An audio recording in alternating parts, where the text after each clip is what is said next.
In the trash bin under the sink lay my grandchildren's toys and our family photo albums.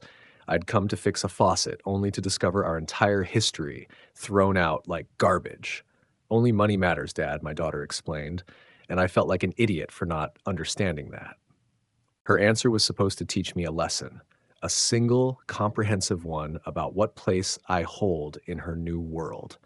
And the most valuable lessons often come wrapped in the deepest pain.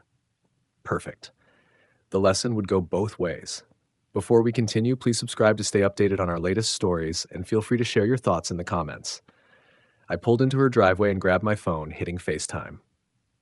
The small wrapped gift on my passenger seat caught my eye, a model airplane kit for Tommy. At 8 years old, he was developing that curiosity about how things worked, and I loved nurturing that spark. Hey, Dad! Her face appeared on screen, but I could hear the echo of a large room behind her, voices in the background. You made it! Just pulled up. Remind me again what's going on with the faucet? It's been dripping nonstop since yesterday morning. Really annoying. Probably just needs a washer or something simple, you know? Her voice had that practiced casualness she used when asking for favors. I'm already at the studio. Left the door unlocked for you. Of course she did. 23 years of me, dropping everything to fix her problems, and she couldn't even wait to greet me properly. Is Tommy around? I brought him something. Oh, he's at his other grandmother's for the weekend. Some museum thing. The dismissal in her voice stung. Just leave it wherever. I stepped inside their house, my toolbox in one hand, phone in the other. The marble countertops gleamed, $12,000 of my retirement money that I'd installed myself. Okay, I'm in the kitchen now. Before I start, I need to shut off the water valves under the sink. Perfect. Thanks again, Dad. You're literally saving my life here. I knelt down and opened the cabinet door beneath the sink. The smell hit me immediately, that sour garbage odor, but then my eyes focused and my world tilted. Crammed into the black plastic waste bin were toys I recognized with painful clarity. The red fire truck I'd driven 3 hours to find for Tommy's 4th birthday. A stuffed elephant that had been his constant companion. And beneath them, photo albums with spines I knew by heart. Family Christmases, Tommy's birthdays, his baseball games, family gatherings. Dad? You still there? My throat felt tight. Yeah, What are all these things doing in the garbage? What things? I could hear her attention drifting, probably watching the yoga instructor. Tommy's toys, our family photo albums, they're all in the trash bin under your sink. Oh, that stuff. Her voice carried no emotion whatsoever. Yeah, I've been meaning to take that out to the big bin. We're decluttering, you know? Getting rid of things that just take up space. But these are family memories, Tommy's favorite toys. Dad, he's 8 now. He doesn't play with those baby toys anymore. And honestly, we don't have room for a bunch of old photo albums when everything's digital now. I stared at the bin, my hands trembling slightly. I don't understand, I managed, my voice barely steady. Even if you don't want them anymore, you could have given these to me. I would have kept them. These memories mean something, at least to me. Oh. There was a pause, and I could hear her shifting around. I honestly didn't even think about that. Look, Dad, you're making this into a way bigger deal than it needs to be. It's just stuff. Just stuff. The fire truck I'd spent 3 stores searching for because Tommy had seen one exactly like it in a book. The photo album from his first Christmas where he'd reached for the camera with those tiny, perfect fingers. Just stuff? The words came out sharper than I intended. These are memories of your son, my grandson. This is our family. Dad, seriously, you're being dramatic. Tommy won't even remember half these toys in a year. And we have thousands of photos on our phones now. Why do we need dusty old albums taking up space? Something cold settled in my chest. When had I become dramatic for caring about the moments that mattered? Because some things shouldn't live on a phone screen. Because holding something real, something that was there during the actual moment. God, Dad, you sound like Grandpa with his vinyl records and newspaper clippings. Her voice carried that edge I'd been hearing more often lately, that dismissive tone that made me feel ancient and irrelevant. The world moves on. We can't keep everything just because it makes us feel warm and fuzzy. Feel warm and fuzzy, as if love for family was some kind of outdated sentiment. I'm not asking you to keep everything. I'm asking why you couldn't think to offer these to the person who gave them meaning in the first place. Because I have a million things to think about every day, and honestly, Dad, sorting through old toys to see what might make you nostalgic isn't exactly high on my priority list. The words hit like a physical blow, not high on her priority list. I knelt there on her kitchen floor, surrounded by the debris of what I thought mattered, and felt something fundamental shift inside me. Listen, I said carefully, maybe I'm old fashioned, but when I was growing up, family meant something more than convenience. Oh, please don't start with the when I was your age lecture. This isn't about family, Dad. It's about being practical. It's about not letting sentiment cloud your judgment about what actually has value. There it was, the word that had been lurking beneath this entire conversation. Value, I repeated slowly. Yes, value. Look, I know you get attached to things, but at the end of the day, only money matters. These toys aren't worth anything. The albums aren't worth anything. They're just taking up space that could be used for things that actually improve our lives. Only money matters. The words hung between us like a chasm. Everything I'd thought I knew about my daughter, about what I'd raised her to value, crumbled in that moment. Dad? You still there? The instructor is giving me dirty looks. I couldn't speak. 20 years of birthday mornings, Christmas excitement, bedtime stories, first steps captured in those worthless albums. Thousands of hours spent teaching her that love was measured in moments, not money. And somehow, somewhere along the way, I'd failed completely. Look, I really have to go. Just fix the faucet, okay? Thanks, Dad. The screen went dark. I sat there in the silence of her pristine kitchen, staring at the phone in my hand. The marble countertops gleamed around me, $12,000 of my retirement money that apparently did have value.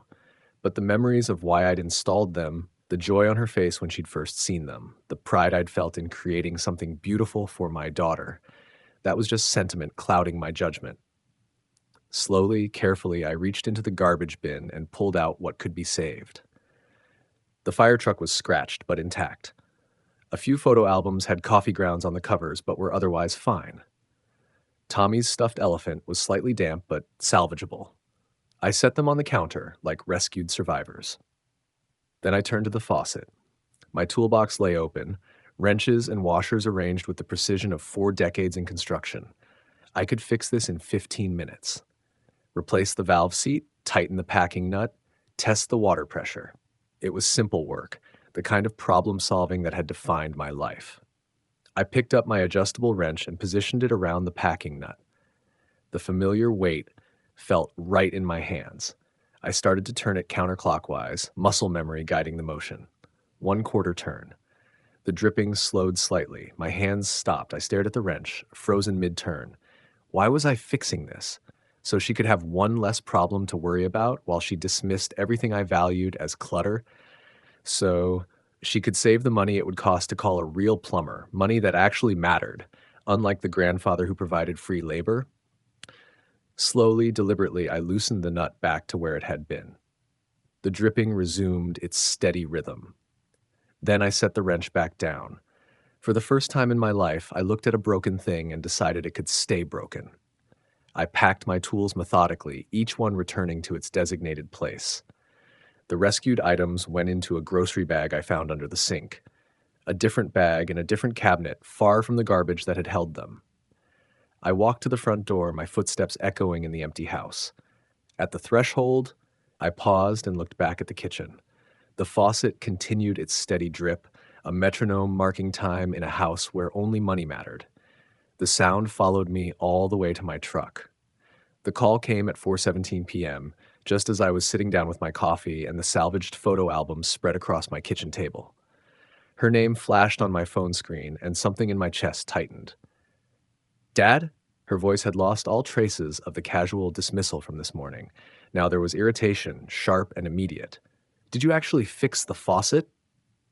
I took a slow sip of coffee, looking down at a photo of Tommy's second birthday. His face was smeared with chocolate cake, pure joy captured in time. No, I said simply. The silence stretched between us for several heartbeats. What do you mean? No? You said you'd fix it. I just got back from yoga and the dripping is driving me insane. It's exactly the same as this morning. I could hear frustration building in her voice, the kind of barely contained anger that comes when someone doesn't perform their expected role. I started to fix it, I said, my tone remaining calm, but then I changed my mind. Changed your mind? Dad, what are you talking about? You drove all the way over there to fix it. Actually, I drove over there because my daughter called and asked for help, but apparently we remembered that conversation very differently. I realized I had other things that were higher priority. I used her phrase deliberately, and from the sharp intake of breath on the other end, she caught it. Are you are you mad about the stuff in the garbage? Seriously? You're going to act like a child because I threw away some old toys? Some old toys. The red fire truck sat on my table now, its paint chipped but still bright. Tommy's fingerprints were probably still embedded in those tiny wheel wells. I'm not mad, I said, and it was true. Mad was too small a word for what had shifted inside me. I'm just reassessing my priorities. Dad, this is ridiculous. You're being petty. It's a 5-minute repair job. 5 minutes. She was right about that. 5 minutes to fix her problem, to make her life easier, to ensure she didn't have to spend money on a plumber. 5 minutes of free labor from the man whose grandson's toys weren't worth 5 minutes of consideration. You're absolutely right. It would take about 5 minutes. So why didn't you do it? I could hear another voice in the background, deeper, male. Her husband was home. Because, I said carefully, I'm trying to focus on things that have actual value. More muffled conversation on her end. I caught fragments. Just being stubborn. Call someone else. Always been dramatic. Dad, listen.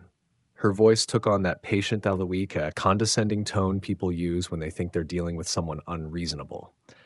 I know you're upset about what I said this morning, but you're making this way more complicated than it needs to be.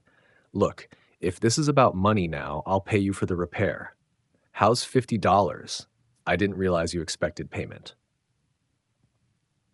She thought this was about money. She actually believed that after her lecture about how only money mattered, I had decided to start charging her for repairs. The complete misunderstanding of what had broken between us was almost breathtaking. $50. She was offering to pay me $50 to fix the faucet I'd originally agreed to fix for free. In the kitchen I'd renovated for free. In the house I'd helped them afford. That's very generous, I said, but I'm not available. Not available? Dad, you're retired? What could you possibly have going on that's more important than helping your family? The question hung in the air. What did I have going on? What was more important than dropping everything to solve her problems? I'm learning about priorities, I told her. Apparently, it's a lesson I need. The background voice grew louder, more insistent. I heard her cover the phone, but pieces of the conversation bled through. Just get someone. Ridiculous. His age. Fine, she said when she came back on the line. Fine. I'll call a real plumber. And when they charge me $200 for a 5-minute job, I hope you're happy with yourself. $200 for a 5-minute job. I wondered if she heard the irony in her own words. I'm sure you'll figure it out, I said. You're very good at determining what has value. She hung up without saying goodbye. And I set the phone down and returned to the photo albums. Here was Tommy's first Christmas, reaching for ornaments on a tree. Here was last Easter, egg hunt in their backyard. Here was a family that used to exist before everything became a transaction. The photos didn't argue with me. They didn't justify or rationalize or offer to pay me for my emotions. They just were. I was washing dishes when I heard the car doors slam in my driveway. The sound was sharp, urgent, different from the usual casual visits. I dried my hands and glanced at the clock. 11:43 p.m. Through the kitchen window, I could see 2 figures hurrying up my front walkway. The doorbell rang 3 times in quick succession. Dad! Her voice was tight with panic as I opened the door. Behind her stood Mike, looking haggard and irritated. Thank God you're awake. We have a massive crisis on our hands. I stepped aside to let them in, noting the stress lines around her eyes, the way Mike kept checking his phone. What's going on? The insurance company is threatening to deny our claim on the roof damage from last month's storm. They're saying the documentation is incomplete and they need proof that all the repair work was done to code. She ran her hands through her hair. They want blueprints, permits, contractor licenses. Everything from when we did the addition 3 years ago. The addition I'd designed, the permits I'd helped navigate, the inspections I'd coordinated because I knew the local codes inside and out after 40 years in construction. And they need everything by 9 a.m. tomorrow, or they're closing the file, Mike added, his voice tight with frustration. We're talking about $37,000 in damages, Dad. $37,000. I could see the desperation in both their faces. This wasn't a problem money could solve quickly, at least not at 11:43 p.m. with a 9 a.m. deadline. Plus, she continued, Tommy's school called. There's been some kind of water main break, and they're closing early tomorrow. Someone needs to pick him up at noon, but I have to be at the insurance office, and Mike has back-to-back client meetings he can't cancel. I looked at them both, seeing the assumption in their eyes. Dad will fix this. Dad always fixes everything. Of course I'll get Tommy, I said immediately. That's never a question. We'll have lunch, maybe go to that science museum he's been wanting to visit. Relief flooded her face. Thank you, Dad. And about the insurance documents? You'll need to hire a lawyer, I said simply. Someone who specializes in property insurance claims. The relief vanished. What? A lawyer, I repeated. They'll know exactly what documentation the insurance company needs and how to present it properly. Mike stepped forward, his face reddening. A lawyer? Do you have any idea what lawyers charge for emergency document prep? We're looking at $5,000, maybe $6,000 minimum. I nodded thoughtfully. That does sound expensive. But then again, you've made it clear that only money matters, so this seems like exactly the kind of problem money should solve. The silence that followed was deafening. Dad, she said carefully, you know this house inside and out. You have all the permits, you know which contractors we used, you understand the codes better than any lawyer. This would take you maybe 3 hours to sort out. You're absolutely right, I agreed. 3 hours, maybe 4. At current legal rates for emergency consultation, that would be, let's see, $400 an hour seems fair for my expertise. $1,600, cash up front. Mike exploded. $1,600? Are you out of your goddamn mind? I turned to him calmly. Actually, that's quite reasonable for emergency construction consulting. Most firms would charge double for same-day service. You're not a firm. You're her father. And she's made it very clear how she values that relationship, I said quietly. So let's treat this as a business transaction. Much cleaner that way. I watched something shift in her expression, a dawning realization that the man who had always been her safety net was no longer automatically available. Dad, please. This is our home we're talking about. The same home I helped you buy, renovate, and maintain for 3 years without charging a dime, I said. But apparently, that was just me being impractical and sentimental. Mike was pacing now, his voice getting louder.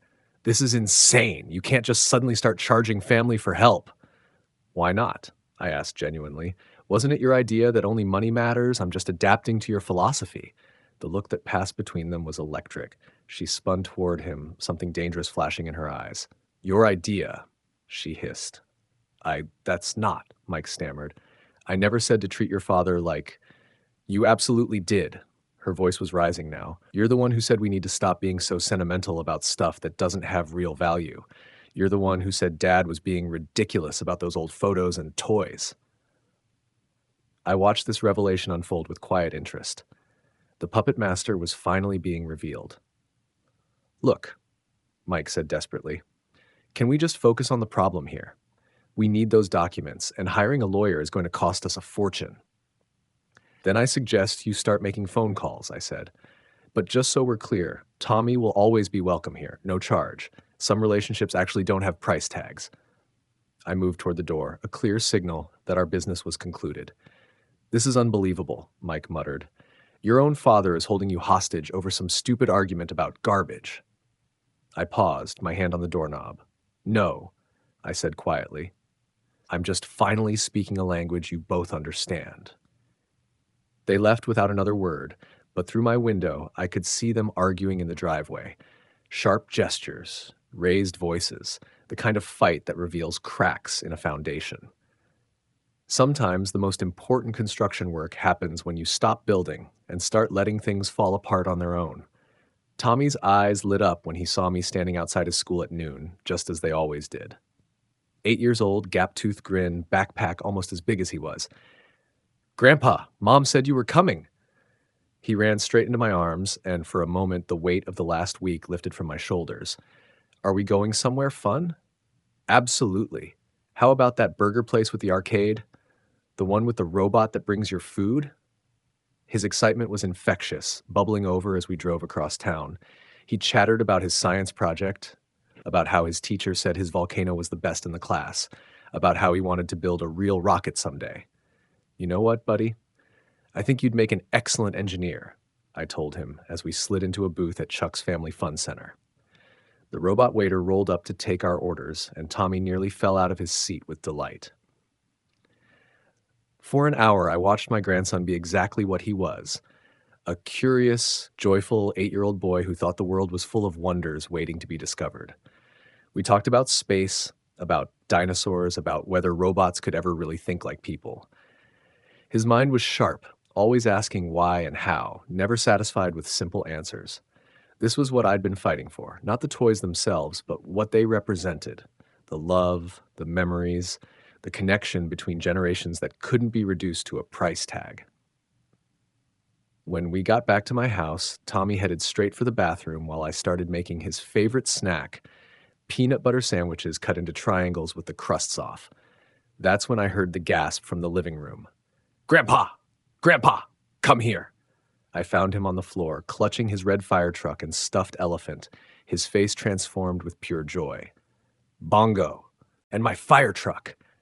I thought they were lost forever." He hugged the elephant tight, then looked up at me with confusion and wonder. "Mom said I was too old for these now. She said I didn't care about them anymore." My heart clenched. The casual lie, told so easily to justify throwing away what mattered to him. "What do you think, buddy? Are you too old for them?" He shook his head vigorously. "No way. Bongo goes everywhere with me. Well, he used to. And this fire truck," he ran it across the coffee table, making siren sounds, "is still the coolest truck ever. See how the ladder extends? And the doors really open." I knelt beside him, watching him rediscover treasures he'd thought were gone. This was what his mother had called clutter. This was what didn't matter, according to her new philosophy. My phone rang. Mike's name flashed on the screen. I almost didn't answer. Tommy was showing me how Mr. Peanuts could still do his special trick, standing on his head when you squeezed his belly just right. But something in the persistence of the ringing made me pick up. "We're screwed." Mike's voice was tight with panic. "The lawyers couldn't pull it together in time. The insurance company closed our file at 9:01 this morning. $37,000. Gone. Just gone." I watched Tommy arrange an elaborate rescue scene with his fire truck and elephant. Bongo was trapped on top of a couch cushion, and the fire truck was coming to save him. "I see," I said calmly. "You see?" Mike's voice cracked with disbelief. "That's it? You see? Do you have any idea what you've cost us? What your stubborn pride has done to this family?" Tommy looked up at the sharp tone coming through the phone. "Is that Daddy? Is he okay?" "He's fine, buddy. Just some grown-up stress. Keep playing." "Listen to me," Mike continued, his voice getting more desperate. "We can still fix this. The insurance company said they'll reopen the case if we can get a certified construction expert to validate the work. You could still save this situation." Tommy had moved on to setting up a tea party for Bongo. The elephant sat at the little table I'd made years ago, having an animated conversation about space rockets. "Mike," I said quietly, "I'll have Tommy back by 6 tonight. You can pick him up then, or I can drop him off." "Are you even listening to me? We're talking about our house, our financial future." "I'm listening, and I heard you perfectly clearly last night when you said I was holding my own daughter hostage. I heard you when you called this a stupid argument about garbage, so I think we understand each other perfectly." Silence on the other end. "Then what do you want? Money? An apology? What will it take?" Tommy was now having Bongo and the fire truck share the peanut butter sandwich I'd made, carefully breaking off tiny pieces for each of them. "I don't want anything from you, Mike. I want my grandson to know that some things in this world don't have price tags. I want him to understand that love isn't a transaction." "You're destroying us over toys and photo albums." "No, I said, watching Tommy's pure joy as he played with his worthless treasures. You destroyed yourselves the moment you decided that only money matters. I'm just no longer pretending otherwise. I hung up. Tommy looked over at me. Grandpa, why does Daddy sound so mad? I sat down on the floor beside him, picking up one of the tiny sandwich pieces he'd prepared for Bongo. Just some grown-up problems, buddy. Nothing for you to worry about. He shrugged and went back to his game, making Bongo dance around the fire truck. My phone buzzed with text after text. Mike, my daughter, Mike again. I turned it face down and didn't read them. For the next 2 hours, we played. Fire truck rescues, space adventures with Bongo, building block towers that reached toward the ceiling. Tommy was completely absorbed, completely content, playing with toys his mother had deemed worthless. At 5:30, I started gathering his backpack. Time to head home, buddy. Can Bongo come with me this time? I looked at the stuffed elephant, thinking about the garbage bin where I'd found him just days ago. I think Bongo would love that. I pulled into their driveway at exactly 6 p.m., Tommy chattering excitedly in the back seat about his day. Bongo sat securely in his lap, and the fire truck was tucked safely in his backpack. Through the kitchen window, I could see two figures moving around, sharp, agitated gestures that suggested the argument had been going on for a while. Thanks for the best day ever, Grandpa, Tommy said as we walked up to the front door. Anytime, buddy, anytime. The door opened before I could knock. My daughter stood there, her eyes red-rimmed, her face drawn with exhaustion and something else, maybe the first glimmer of understanding about what she'd lost. Hi, Dad.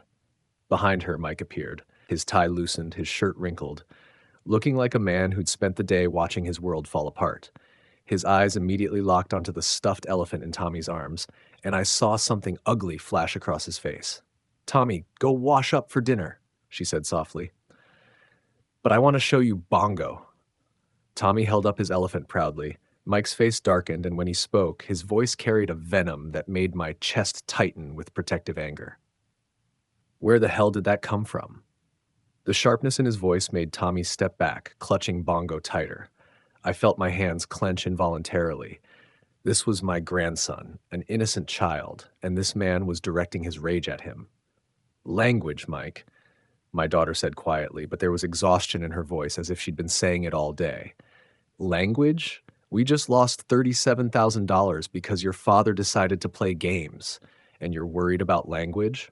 I watched Tommy's confusion turn to fear, his small body shrinking against my leg. This was what their marriage had become, a powder keg where even a child's joy could spark an explosion. I put my hand gently on Tommy's shoulder. Why don't you go get washed up like your mom said, buddy? The grown-ups need to talk. Tommy looked between us, sensing the tension, then hurried down the hallway with Bongo tucked under his arm. The moment he was out of sight, Mike exploded.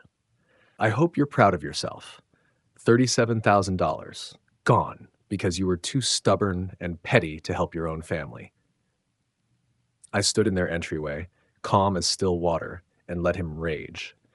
There was something almost therapeutic about watching him reveal his true nature. The mask was finally off, and the ugly reality underneath was on full display. He paced as he spoke, his movements sharp and aggressive, like a caged animal looking for something to attack. My daughter stood against the wall, her arms crossed defensively, and I realized she was afraid of him. Not physically, perhaps, but emotionally. Afraid of his anger, his blame, his need to make everyone else responsible for his failures. We hired the most expensive lawyers in the city. Emergency rates, weekend fees, rush documentation. It cost us $8,000, and they still couldn't piece together what you knew by heart. The insurance company wouldn't even look at what they prepared. $8,000. I did the math quickly. They'd spent more on lawyers than I'd asked for in consulting fees and got nothing for it. The irony was delicious, but I kept my expression neutral. Mike, my daughter started, her voice small and tired. No, he spun toward her with such violence that she actually flinched. Don't you dare take his side now. This is on him. All of it. I watched this performance with the detached interest of someone observing a train wreck. Terrible, but fascinating in its inevitability. Mike was crumbling, and instead of taking responsibility, he was lashing out at everyone around him. Classic behavior of a man who'd never been held accountable for anything in his life. Actually, I said quietly, I think it's time we talked about whose idea this really was. Something shifted in the room. My daughter's eyes sharpened, and I saw her spine straighten slightly. Mike's bluster faltered for just a moment. He could sense the change in atmosphere, like an animal sensing a storm. What's that supposed to mean? Mike demanded, but there was uncertainty creeping into his voice now. I looked directly at my daughter, ignoring him completely. It was time to strip away the last of the pretenses. Tell me, sweetheart, when did you first start thinking that only money matters? When did you first decide that family memories were just clutter taking up space? She was quiet for a long moment, her eyes moving between Mike and me.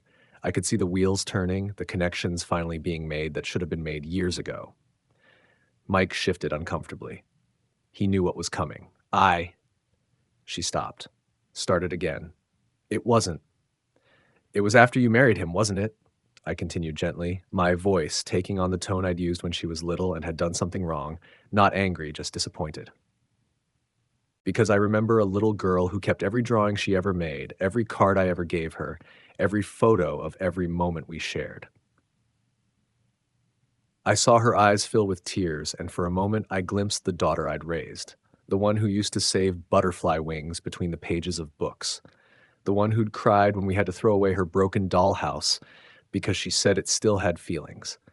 Mike's face was getting redder, and I could see him calculating, trying to find a way to turn this back around. Mike's face was getting redder. This is ridiculous. You're trying to turn this into something it's not. Am I? I asked, because from where I stand, it looks like you convinced my daughter to throw away everything that couldn't be converted into cash value. And when that didn't work fast enough, you had her throw away the man who'd been supporting you both for years. Supporting us? Mike laughed harshly. You mean interfering? You mean making her dependent on you so she could never make her own decisions? That's when my daughter found her voice. Stop it. Her words were quiet but sharp as broken glass, and they cut through Mike's desperation like a blade through paper. Just stop it, Mike. He turned to her, and I saw something in his face that I'd never seen before. Genuine fear. He was losing control of the narrative, losing his grip on the woman he'd spent years molding into his vision of practicality. What? He never made me dependent on anything. You did. Her voice was getting stronger with each word, years of suppressed realization flooding out like water through a broken dam. You're the one who said we should take the money for the down payment. You're the one who said it was stupid to pay for repairs when Dad would do them for free. You're the one who convinced me that accepting his help was just being practical. I watched this revelation unfold with a mixture of satisfaction and sadness. This was my daughter finally seeing clearly, but it had taken the loss of $37,000 and the near destruction of her relationship with me for her to get there. Mike's face cycled through surprise, denial, and finally a desperate kind of anger, the rage of a man whose carefully constructed world was collapsing. That's not, I never said. But she was on a roll now, 20 years of conditioning finally breaking apart. And when I started feeling guilty about how much we were taking from him, you're the one who told me not to be sentimental. You said family was family, and that's what parents are for. She was standing straighter now, years of suppressed realization flooding out. And when he found those toys and albums in the garbage, you're the one who told me to tell him that only money matters. I never told you to say that. You didn't have to. She was almost shouting now. I've been listening to your lectures about practical value and emotional overhead for 3 years. I threw away my son's toys because I'd started seeing them through your eyes. The silence that followed was deafening. Mike stood there, his carefully constructed narrative crumbling around him.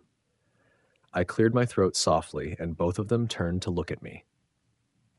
The sound cut through their emotional chaos like a church bell calling people back to reality.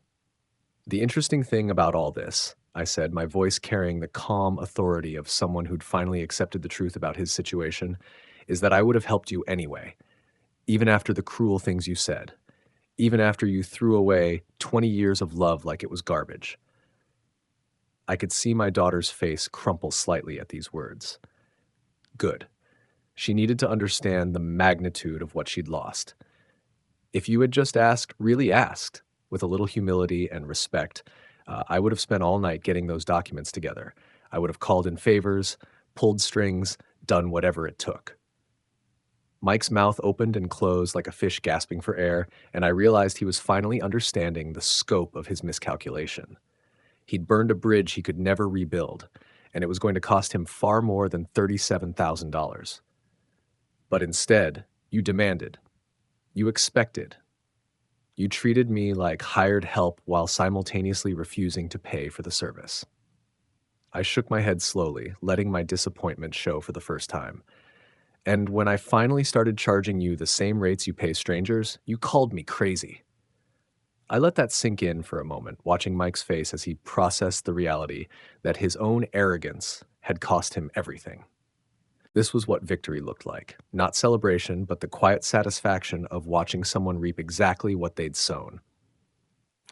I turned toward the hallway where Tommy had disappeared. "Tommy!" I called. "Come say goodbye to Grandpa." He came running, Bongo still in his arms. "Goodbye already? But you just got here." I knelt down to his level. "I know, buddy, but I wanted to make sure you got home safe with Bongo." I hugged him tight, breathing in that little boy smell of playground dirt and innocence. "Grandpa?" he whispered in my ear. "Are you and Mommy and Daddy fighting?" I pulled back to look at his serious 8-year-old face. "Sometimes grown-ups have disagreements, Tommy, but you know what never changes?" "What?" "How much Grandpa loves you. That's always the same, no matter what." He smiled and hugged me again. I stood up slowly, my knees creaking in protest, and walked toward the door. Behind me, I could hear my daughter crying softly and Mike starting another desperate justification that no one was listening to. The sound felt like the death rattle of a relationship that had been dying for months. I paused at the threshold and looked back one final time. My daughter was collapsed against the wall, her face in her hands. Mike was pacing again, gesturing wildly as he spoke to no one in particular. And somewhere down the hallway, I could hear Tommy playing with Bongo, making little airplane sounds as he made the elephant fly through the air. This house, the house I'd helped them buy, the kitchen I'd renovated, the problems I'd solved for 3 years, suddenly felt like a tomb, a monument to good intentions gone wrong and love that had been treated as a transaction once too often. "You know what the real tragedy is?" I said to the room, my voice carrying clearly through the chaos. I thought I was raising a daughter who understood that love isn't a transaction. Turns out I just hadn't charged her enough to realize what it was worth.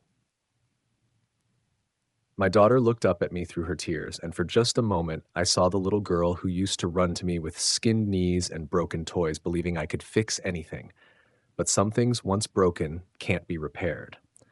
Some bridges once burned can't be rebuilt. And some lessons can only be learned through loss. I walked to my truck without looking back, my footsteps echoing in the still evening air. Sometimes the most important construction work is demolition, tearing down what's broken so something real can be built in its place.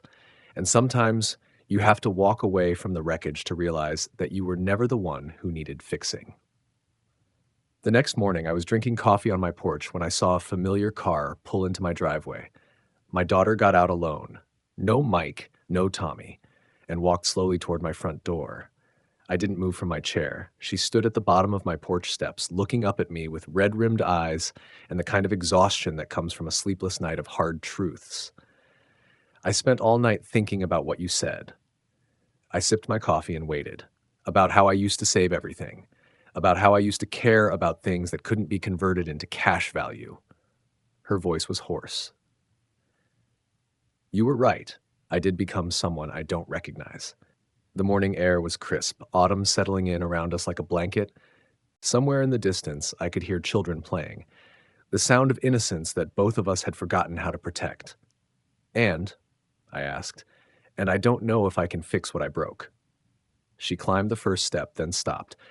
"Mike's already talking about lawyers, about custody arrangements, about dividing assets. Everything's about money with him, even our son." I set down my coffee cup. "What about you? What's it about for you?"